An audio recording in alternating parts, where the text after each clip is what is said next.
And as we watch with bated breath over the fate of the Iranian people, it calls into question how previous U.S. and Western support has emboldened the regime. Joining us with insight is Rod D. Martin. He's a political analyst and founder and CEO of Martin Capital.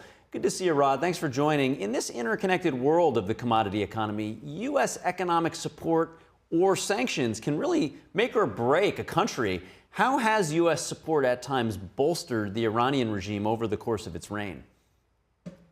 Well, of course, the Iranian regime wouldn't even exist if Jimmy Carter hadn't betrayed our friends in Tehran. The Shah was a democratizing, moderating figure. He presided over a country that had historically been an autocracy, and he was leading it into the modern world. Women were able to be educated, to become professionals, to be stylish, for goodness sake. It was a modernizing country. And Jimmy Carter pulled the plug on that. And, in the name of some misguided attempt to give the people voice. Well, the people he was giving voice weren't the people of Iran.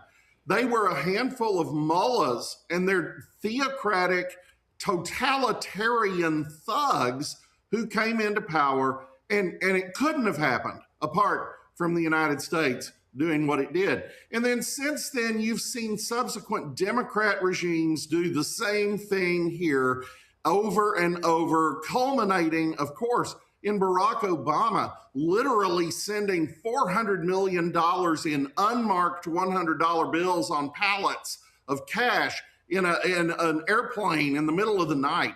All of that money, of course, just goes straight to Hezbollah and Hamas. It's absolutely horrifying, and it's time that we sorted American foreign policy and we're good to our friends. Rod, appreciate that context. As we look at this moment right now, of course, Trump kind of speaking out of both sides of his mouth where he said he will participate indirectly in these talks and he wants diplomacy and a deal. But then he was also asked, and he said that regime change would be the best thing for the Iranian people. What's going on in Trump's mind? After the Maduro capture, people thought he was going to move on Iran within a week, and now it's been multiple weeks. What do you think is going to happen here? I think people misunderstand Donald Trump. He did the same thing with Venezuela. In Venezuela, Maduro was offered a deal. He could have left the country with a lot of money and lived a peaceful life in the Riviera or somewhere, and he chose to stand and dare Donald Trump to come and get me. Well, Donald Trump came and got him. And the Ayatollah is doing the exact same thing. There is an opportunity here to stand down the worst aspects of this regime, or for the regime to even leave, and they're not going to take it. What he has said is non-negotiable, they have called non-discussable.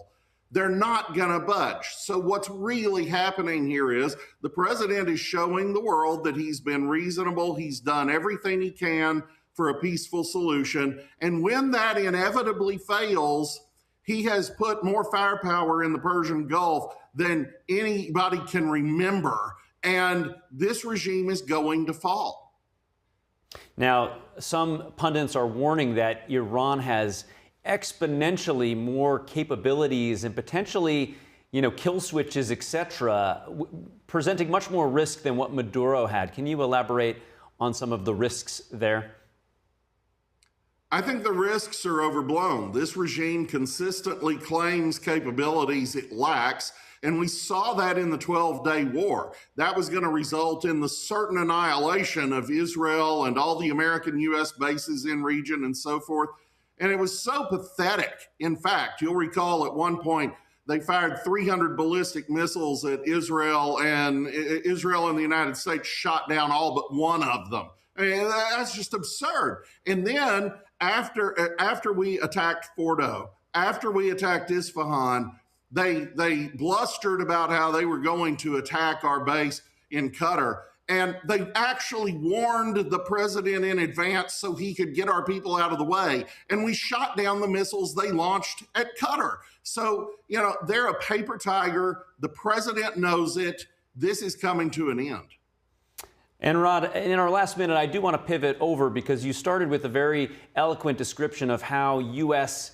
bolstered up, an adversarial regime. I want to get you to do the same thing with China. This, of course, wasn't done just by one party.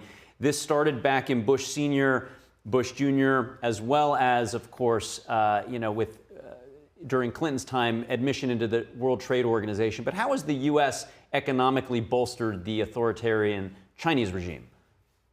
Well, you state that exactly correctly, but it goes back even further. I mean, had it not been for the perfidy of Harry Truman and George C. Marshall, there wouldn't be a People's Republic of China in the first place. There never would have been a communist victory.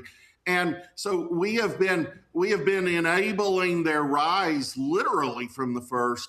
And of course, the Clinton administration began the process of transferring key military technologies to them, of bringing them into the world community, which they've completely abused, and actually enabled the rise of their export-driven economy, which is what has made them more or less a superpower.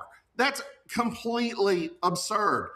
We are actually creating our own enemy. We do it again and again, and only Donald Trump has stood up to them. It's the first administration in the post-Cold War era to actually see the Chinese regime for what it is and properly stand by Taiwan.